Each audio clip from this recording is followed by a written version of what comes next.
Hey everyone! Today I'm going to be reviewing some books I've read recently, but to mix it up a little bit so that the video doesn't run too long and so that I don't accidentally give away too much, we're going to try something different. We're going to do 5 books in 5 minutes. I'll try to spend only 60 seconds talking about each one. We'll see how it goes.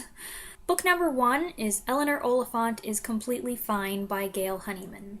You might guess from that title that Eleanor Oliphant is not completely fine, and you would be correct, but is she just an odd, socially inept person, or is there something more serious going on under the surface? This book delves into some difficult subject matter, but it's handled with quite a lot of humor in a way that reminded me of A Man Called Ova, which I read last year, or, in a different way, The Bell Jar, which I thought had some humor. I don't know if anyone else thought that. Striking the right balance between comedy and tragedy is tricky. Go too far toward one or the other, and your book becomes lopsided, and things don't sit well with the reader, but I thought Honeyman did a good job of achieving that balance. I liked Eleanor. I find blunt, quirky characters like her more relatable than I'd like to admit, and I got a kick out of her unusual interactions with people she was forced into contact with. I was kind of taken aback by a little twist in the third act, mainly because I wasn't expecting a twist and it just kind of dropped on me all of a sudden, but I still enjoyed the book, especially the way it explored the unexpected joys of unlikely friendships. Book number 2, Geekerella by Ashley Poston.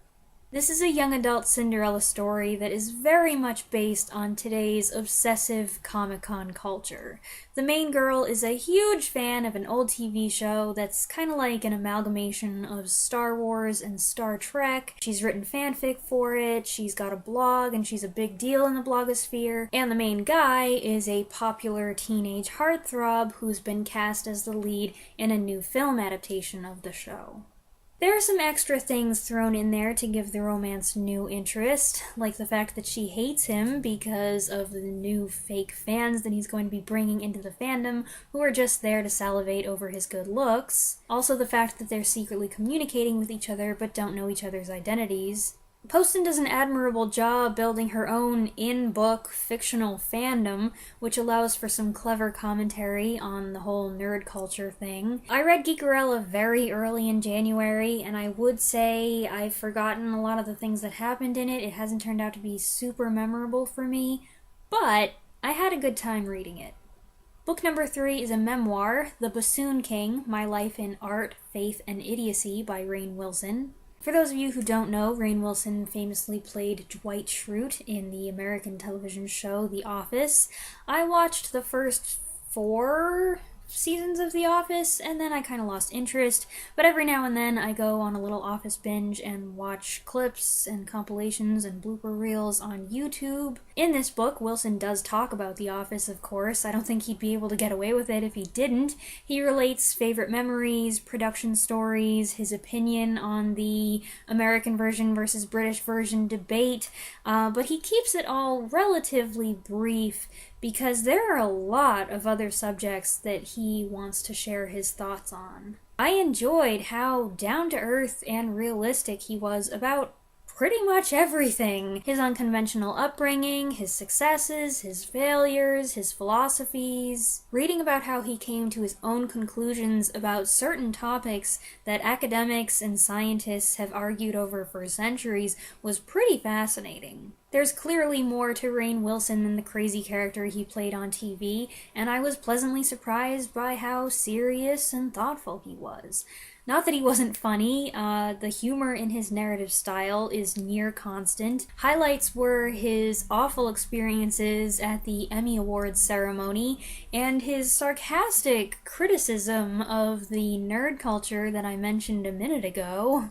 Not all the humor worked for me. A lot of it is of the random non sequitur variety, and that's not always my thing, nor did I agree with every ideological or political thought he expressed, but it was an interesting, thought-provoking read, and I came away impressed with Wilson as an individual.